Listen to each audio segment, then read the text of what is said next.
Hello friends, welcome back to my channel. आज हम पढ़ेंगे इकोनॉमिक्स। ठीक है, इंडियन इकोनॉमी में आर्थिक समृद्धि और विकास। सबसे पहले हमको आर्थिक समृद्धि और विकास को समझना होगा। यह एक संख्यात्मक अवधारणा होती है। ठीक है, क्या होती है? एक संख्यात्मक अवधारणा है। ठीक है, न्यूमेरिक कॉन्सेप्ट है। और यह एक देश में पिछले वर्ष की तुलना में उत्पादन में वृद्धि को दर्शाता है। मान लो ये एक कंट्री है। ठीक है, एक हमारा देश है भारत, और भारत में जो 2024 में कितना जो है उत्पादन हुआ,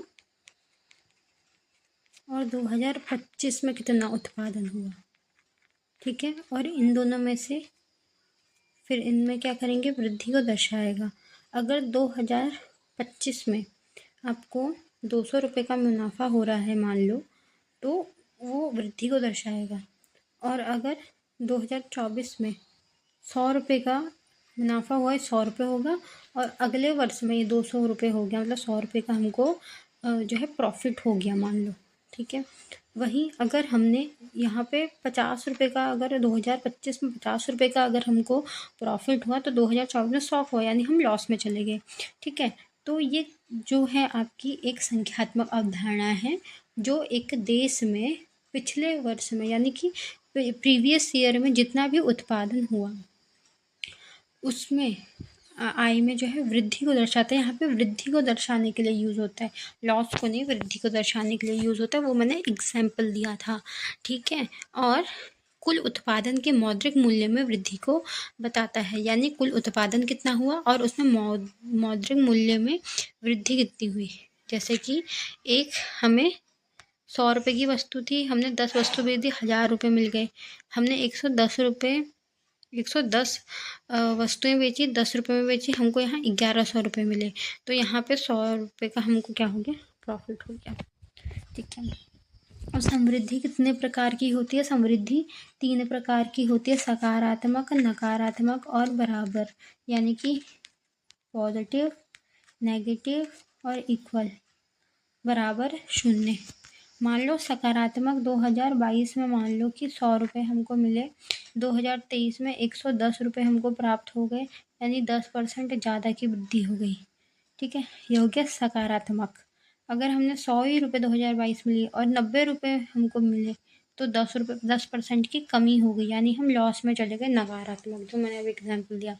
अगर 100 रुपये ही हो रहा है और यहाँ पे 100 ही रुपये मिल रहे हैं, तो 0% का हमको ना लॉस हुआ ना घाटा हो, मतलब सॉरी, ना लॉस हुआ ना प्रॉफिट हुआ, तो बराबर हो गया।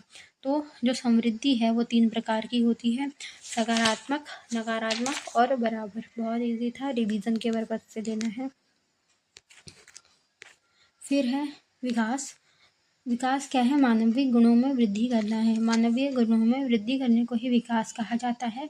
मानव के जीवन स्तर में सुधार, आंतरिक गुणों के विकास पे बल दिया जाता है। आंतरिक मतलब हमारे अंदर के जो क्वालिटीज़ हैं उनके विकास पे, उनके डेवलपमेंट पे यहाँ पे बल दिया जाएगा। और मानव के जो जीवन स्तर है उसमें सुधार करने की यहाँ पे प्रवृत्ति उस पर आएगी। तो अभी तक हमने क्या क्या पढ़ा, हम देख लेते हैं यहाँ पे। अभी तक हमने पढ़ा जो समृद्धि है वो संख्यात्मक होती है, तथा एक देश में पिछले वर्ष की तुलना में कितने, एक देश में पिछले वर्ष की तुलना में कितना जो है आपको मुनाफा हुआ है, ठीक है, या कितना उत्पादन हुआ है, उसमें वृद्धि को ये दर्शाएगा। ठीक हो गया। सेकंड हमने पढ़ा ये मौद्रिक मूल्य में उत्पादन में वृद्धि को दर्शाता है। ठीक है, और समृद्धि 3 प्रकार की होती है, सकारात्मक, नकारात्मक और शून्य, यानी कि बराबर वाला होता है। जैसे 100 वस्तुएं बनाई थी, 100 रुपये हमको पिछले वर्ष मिले थे, 110 रुपये हमको अगले वर्ष मिल गए, तो 10% का मुनाफा हो गया। वहीं 100 रुपये हम कई वस्तुएं हैं, 10 रुपये का 90 रुपये में ही बिकी, तो 10 रुपये का लॉस हो गया। ज़ीरो तो समझ ही गए, 100 रुपये का ना, 100 रुपये जो बने थे, 100 रुपये का ना घाटा हुआ ना लॉस हुआ। सॉरी, घाटा और लॉस तो एक ही होता है, प्रॉफिट भी नहीं हुआ तो ज़ीरो हो गया। ठीक है, फिर हमने पढ़ा विकास। विकास क्या होता है? डेवलपमेंट। विकास होता है आपका, अगर हम विकास को कहें तो यह एक मानवीय गुण होता है। ठीक है, मानवीय गुण होता है, ये आंतरिक जो है आपकी गुणों के विकास पे बल देता है और मानवीय स्तर मतलब जीवन स्तर में सुधार में यहाँ पे बल देता है। ठीक है, अब देखो जो समृद्धि और विकास में दोनों में क्या बोलते हैं, एक दूसरे की जरूरत पड़ती है। कैसे? दोनों में संबंध देखो,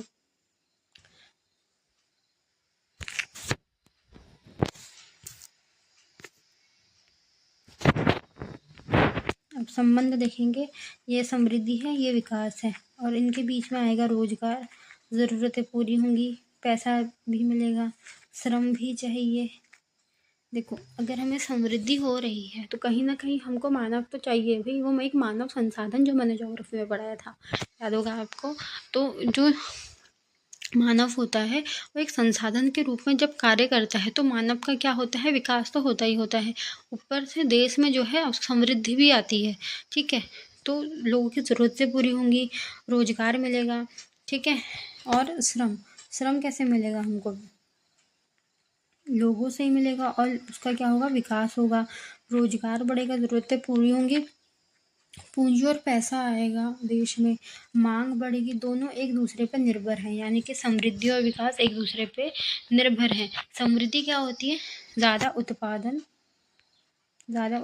होना चाहिए, ज़्यादा उत्पादन होगा तो रोजगार में वृद्धि होगी, लोगों की आय में वृद्धि होगी, भाग में वृद्धि होगी, जीवन स्तर सुधरेगा। देखो समृद्धि किस प्रकार कार्य कर रहा है, समृद्धि कर रहा है कि जब ज़्यादा उत्पादन हो रहा है तो ज़्यादा श्रम की आवश्यकता है, तो लोगों को रोजगार मिलेगा, लोगों की जो है उनकी जो आय है उसमें वृद्धि हो जाएगी, जीवन स्तर अच्छा हो जाएगा, वो अपना जो देश में जो अपना भाग है मतलब कार्य करने का जो उसे करना चाहिए, तो वो अपना जो है वहाँ पे प्रतिभाग करेगा। ठीक है, देश की जीडीपी में करेगा, देश के कामों में करेगा, तो जो है मानव स्वयं को यहाँ पे विकसित कर रहा है। ठीक है,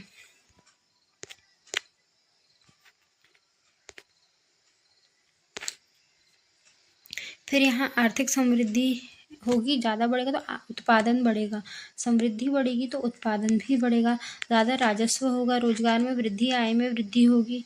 ठीक है, राजस्व भी तो एकीकृत करना है हमको, रोजगार में वृद्धि में क्या, जीवन स्तर में सुधार, मांग में वृद्धि, बचत और निवेश करना होगा।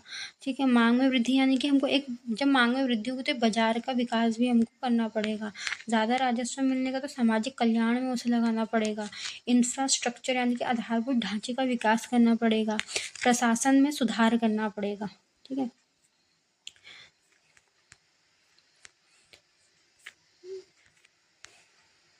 एक बार यहाँ पे बता देती हूँ, अभी क्या पढ़ाया मैंने पढ़ाया कि अगर आर्थिक समृद्धि बढ़ेगी तो उत्पादन भी बढ़ेगा।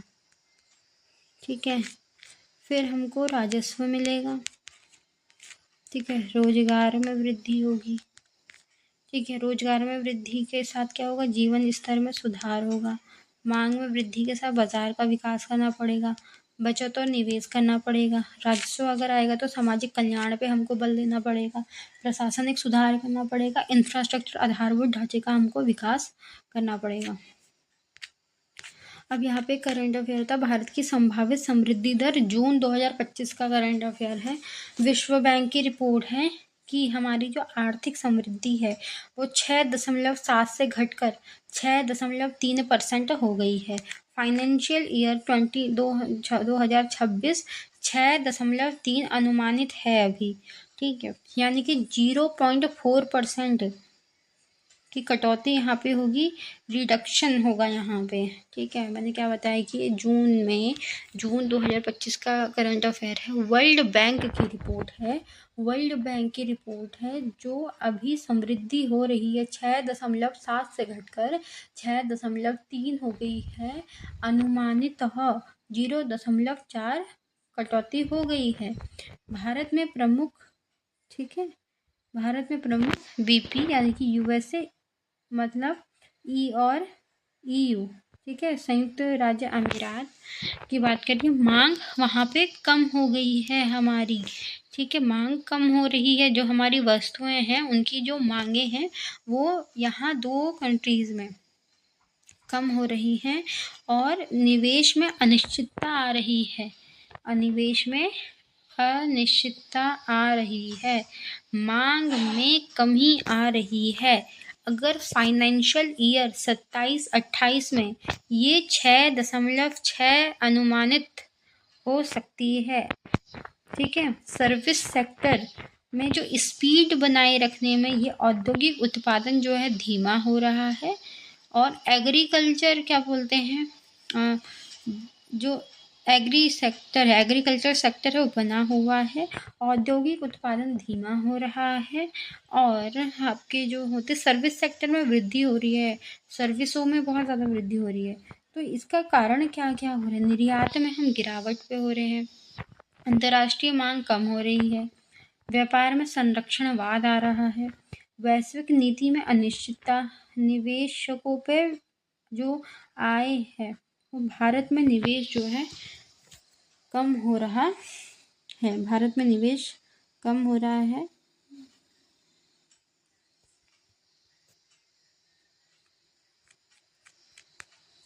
ठीक है, तो ये आपने पढ़ लिया है।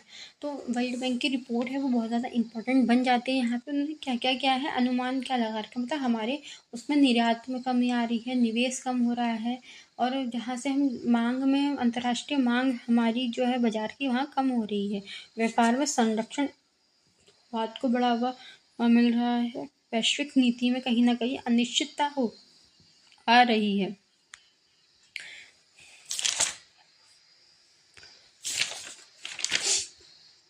ठीक है, हम पढ़ लेते हैं। समृद्धि होने पे विकास होगा? ज़रूरी तो नहीं है, हो भी सकता है और नहीं भी। और विकास हो रहा है क्या तो ज़रूरी है कि समृद्धि भी हो? ऐसा ज़रूरी नहीं है, हो भी सकता है और नहीं भी हो सकता है। That is very important. ठीक है, जो हमारी ग्रोथ है, जब हमारी ग्रोथ हो रही हो, ज़रूरी नहीं कि डेवलपमेंट भी हो रहा हो, और अगर डेवलपमेंट हो रहा है तो ज़रूरी नहीं कि हमारी ग्रोथ ही हो रही हो हो भी सकता है और नहीं भी हो सकता है, और क्या पता दोनों हो सकते हैं। ठीक है, इसको मैं उदाहरण से समझाऊंगी।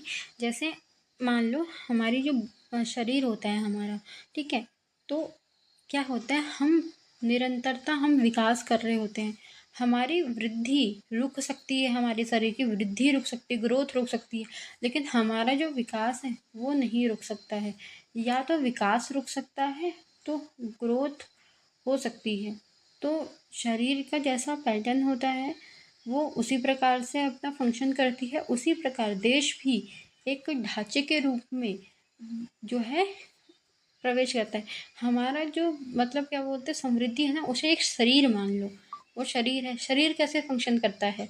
शरीर में ब्लड भी होना चाहिए, खून की कमी भी नहीं होनी चाहिए, शरीर में हड्डियां भी मजबूत होनी चाहिए। उसी प्रकार से एक देश की जो आपकी क्या बोलते हैं समृद्धि है, ग्रोथ है, वो भी होनी चाहिए, विकास भी डेवलप। लेकिन ज़रूरी नहीं कि हर देश जो है इसको फॉलो कर सके। हर देश में कहीं ना कहीं विकास बहुत ज़्यादा हो रहा है तो समृद्धि कम है, कहीं समृद्धि ज़्यादा है तो विकास कम है, या फिर कहीं दोनों है। तो पॉसिबिलिटीज़ बनती है कि वो हो भी सकता है और नहीं भी हो सकता है। ठीक है, तो ये बेहतरीन एग्जाम्पल मैंने आपको दे दिया है। ठीक है, समृद्धि और विकास एक दूसरे के पूरक हैं। ठीक है, देखो, आर्थिक समृद्धि बढ़ने पर विकास बढ़ भी सकता है और नहीं भी बढ़ सकता। अगर आर्थिक समृद्धि हो तो विकास बढ़ भी सकता है, नहीं भी बढ़ सकता है, क्योंकि विकास जो है सरकार की नीतियों पर निर्भर करता है। ठीक है, भले ही देखो जैसे हमारा शरीर है तो हमारे शरीर में जो फंक्शन होते हैं वो तो शरीर की एक वो है।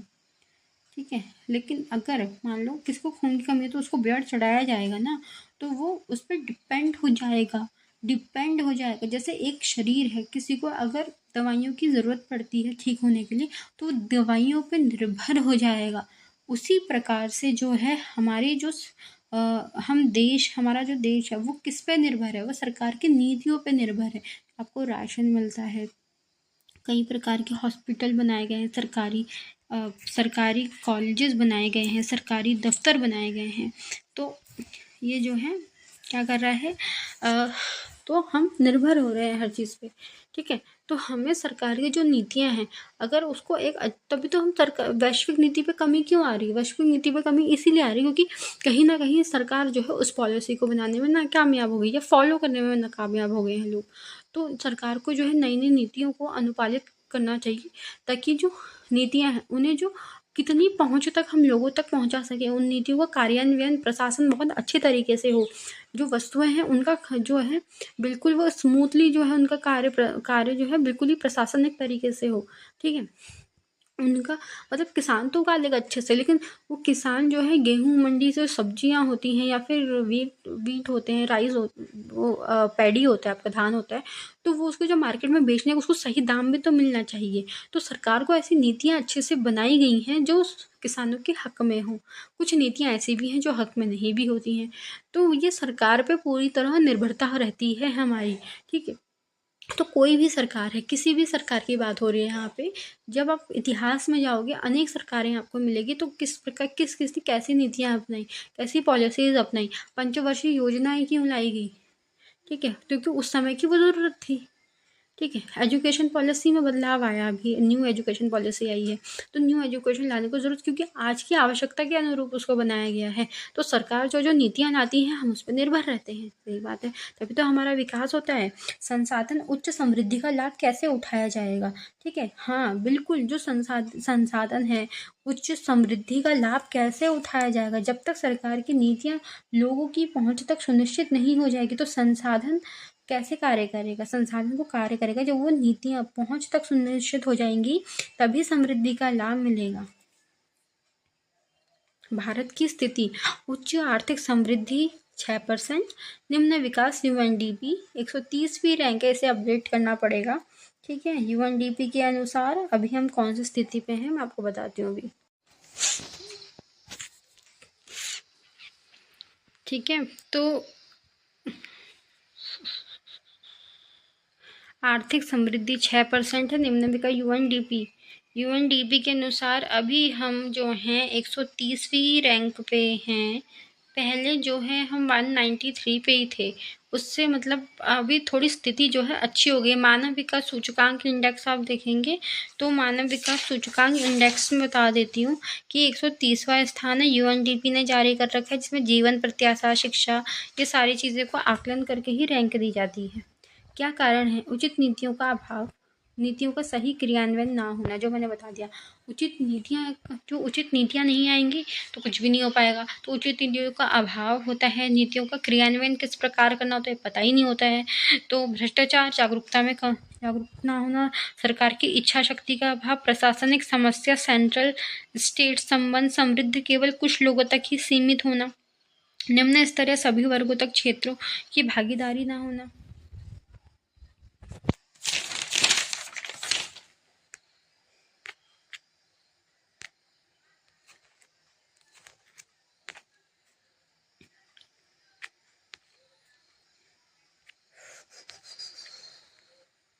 जस्ट सेकेंड, ये पीडीएफ में बदल दूंगी, ये हमेशा ऐसे ही करता है। चलिए, इसका लाभ सभी क्षेत्रों तक नहीं पहुंचा, ठीक है। संचार क्रांति ने इसे सीमित कर दिया है और इसका लाभ सभी वर्गों क्षेत्रों तक नहीं पहुंच रहा है। वृहद जनसंख्या अकुशल है, उच्च जनसंख्या स्तर, हमारे यहाँ बहुत ज़्यादा जनसंख्या है। अगर युवा जनसंख्या का टाइम पे यूज़ नहीं होगा तो हम क्या बोलते हैं, कैसे हम बढ़ेंगे, क्योंकि उस जनसंख्या को बाद में वृद्ध भी होना है, ठीक है। रोजगार विहीन आर्थिक समृद्धि, ठीक है। देखो, एक ये याद कर लो, इंटरनेशनल लेबर ऑर्गेनाइजेशन है, इसकी रिपोर्ट में इंडिया की जीडीपी 7% के लगभग है, अपडेट कर लीजिएगा। भारत में युवा बेरोजगार 83% है। जब किसी देश में आर्थिक समृद्धि दर उच्च हो लेकिन उसके अनुपात में रोजगार का सृजन ना हो, देखो अमीर और अमीर होता जा रहा है, गरीब और अमीर होता जा रहा है, या तो ये होना चाहिए जो बहुत ज़्यादा क्या बोलते हैं अमीर है, अगर वो बिजनेसेस डेवलपमेंट करते हैं तो उसमें अधिक से अधिक लोगों को रोजगार देना, ठीक है। ऐसा होता है ना कि कोई बिजनेस होता है तो उसमें हम मतलब उस श्रम से ज़्यादा जो है उत्पादन करने को बोलते हैं। इससे अच्छा आप किसी एक एक्स्ट्रा लेबर को रख लीजिए ताकि जो है उस पर भार कम आए। बट ऐसा नहीं होता, वरना फ़ायदा कैसे होगा। मतलब व्यक्तिगत बात कर रही हूँ मैं, देश की उसकी बात नहीं कर रही। तो जब किसी देश में आर्थिक समृद्धि दर उच्च हो लेकिन उसी के अनुपात में रोजगार का सृजन ना होना, ठीक है। भारत में जॉबलेस ग्रोथ के कारण क्या है, मतलब जॉबलेस ग्रोथ यानी कि जो आपकी नौकरियां हैं उसमें अब ग्रोथ ही नहीं हो पा रही है, ठीक है। जॉबलेस ग्रोथ के कारण क्या है, जॉबलेस ग्रोथ यानी जिसको नौकरी नहीं मिल पा रही, उनमें वृद्धि भारतीय अर्थव्यवस्था के विकास क्रम की समस्या है। भारतीय अर्थव्यवस्था के विकास क्रम की समस्या, भारतीय अर्थव्यवस्था अन्य देशों से अलग सीधे कृषि पे हम बहुत ज़्यादा अंतरित हो गए हैं, इसीलिए औद्योगिक विनिर्माण क्षेत्र की अवहेलना हुई है। हालांकि अभी सेवा क्षेत्र भी, इस सेवा क्षेत्र जो है आगे बढ़ता जा रहा है, फिर भी वर्तमान में सरकार का मुख्य बल बड़े उद्योगों पर है। जो हमारी गवर्नमेंट है वो निवेश कहाँ करेगी, जो बड़े बड़े बिजनेसेस होंगे उनके अंदर तक कि जो है राजस्व बना रहे। लेकिन लघु उद्योग के बारे में कौन सोचेगा, हमें लघु उद्योगों के बारे में भी सोचना है। तभी तो स्किल इंडिया मिशन और बहुत सारे मिशन ऐसे आए हैं जो मतलब कर सकते हैं आपके लिए। तो ये एक प्रयास है सरकार की तरफ से, मेक इन इंडिया लाया है।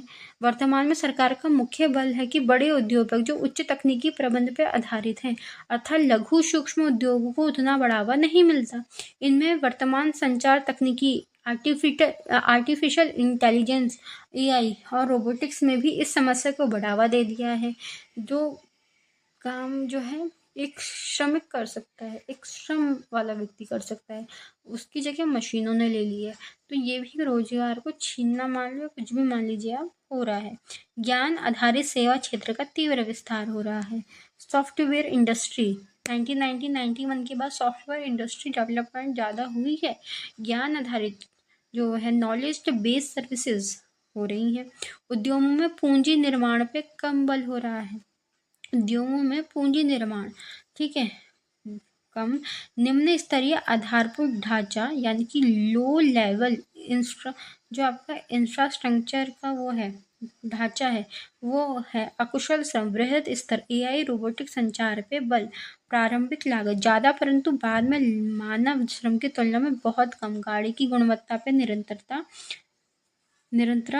अधिक है, ठीक है। तो इसको समझ सकते हैं, इसे याद करना पड़ेगा आपको, या इसको समझ लीजिए जो मैंने समझाया। देखो पहला क्या, इसको याद करने का तरीका क्या, ज़रूरी नहीं आप एग्जैक्ट ऐसा ही लिखना है आपको, ठीक है। या फिर ये मेंस ओरिएंटेड हो गया थोड़ा सा, लेकिन आर्थिक समृद्धि पे आ सकते हैं क्वेश्चन, ठीक है। ये इम्पोर्टेंट टॉपिक है भी, क्योंकि बैंकिंग सब पढ़ते हैं, इन्फ्लेशन सब पढ़ते हैं, और छोड़ता क्या है, छोड़ते तो यही चीज़ है ना जो हमको पढ़नी चाहिए, मतलब क्योंकि थ्योरी बेस्ड अगर आप नहीं पढ़ोगे तो क्वेश्चन भी नहीं आ पाएंगे। ये मेरा लॉजिक है, मतलब अब इसे मानना ना मानना आपके ऊपर है, ठीक है। ये मेरा मानना है कि जब तक आप कॉन्सेप्ट नहीं समझोगे, देखो ये सब अगर समझ आ जाएगा ना तो बैंकिंग, मुद्रास्फीति जो आप पढ़ते हैं वो बहुत ज़्यादा ईजी हो जाएगा पढ़ने के लिए, क्योंकि आप जो है इंडिया की जो इकोनॉमी है उसे समझ पाएंगे। तो भारत की अर्थव्यवस्था अगर हम इसको डेवलपमेंट की जो देखें हम यहाँ पे, तो भारतीय अर्थव्यवस्था कृषि पर आधारित है। उद्योग विनिर्माण क्षेत्र में अभी भी हम बहुत पीछे हैं। अमेरिका हमसे एग्री सेक्टर उसमें डरता है, कृषि में, खाद्यान्न में हमसे डरता है, लेकिन हम किस में डरते हैं हमसे, विनिर्माण, उद्योग, इसमें डरते हैं, ठीक है। जब से डोनाल्ड ट्रम्प की वहाँ सरकार आई है, ठीक है, वो जो है पर्यावरणिक मुद्दों को नहीं मानते हैं, जबकि विकासशील देश जो है पर्यावरणिक मुद्दों पे बहुत ज़्यादा जोर देता है, ठीक है। ऊपर से क्या बोलते हैं, उन्होंने अपना विकास कर लिया है, और अगर हम कोई कानून लाते भी हैं तो उनका तो विकास हो चुका, वो कानून हम पे थोपा जाता है। जैसे परमाणु में था, हमको क्या बोला था कि परमाणु उसमें साइन करो, हमने नहीं करे साइन, क्यों, क्योंकि हमको लगा था कि हमको भी कभी ना कभी ज़रूरत पड़ेगी। हालांकि अगर स्टार्टिंग से ही जो है नहीं बनता वो, तो कोई भी देश उसको नहीं बनाता, लेकिन अब सबके पास हो रहा है, ठीक है। औद्योगिक देखो पूंजी निर्माण में उद्योगों में पूंजी निर्माण में कंबल में निम्न स्तरीय आधारभूत ढांचा, मशीनों ने जगह ले ली है, रोबोटिक्स आ गया है, एआई आ गया है, ऐसे याद करो उसके। लघु उद्योगों पे बिल्कुल बल नहीं, जो उच्च उद्योग है उन पे तकनीकी प्रबंधन पे जो है ज़्यादा बल दिया जाता है सरकार की ओर से, ठीक है। मानव की श्रम की तुलना में जो गाड़ी की गुणवत्ता पे निरंतरता अधिक हो गई है, ठीक है। पहले रिक्शे चलते थे, रिक्शे में क्या मिलता था, तो रिक्शा वाले उसको हम पैसे देते थे ना, ठीक है। लेकिन अब क्या है, सबके पास गाड़ियाँ आ गई हैं, ई रिक्शा जो इलेक्ट्रॉनिक व्हीकल्स हैं, तो सब खरीद रहे हैं अब, तो फिर उनका रोजगार तो छिन गया ना।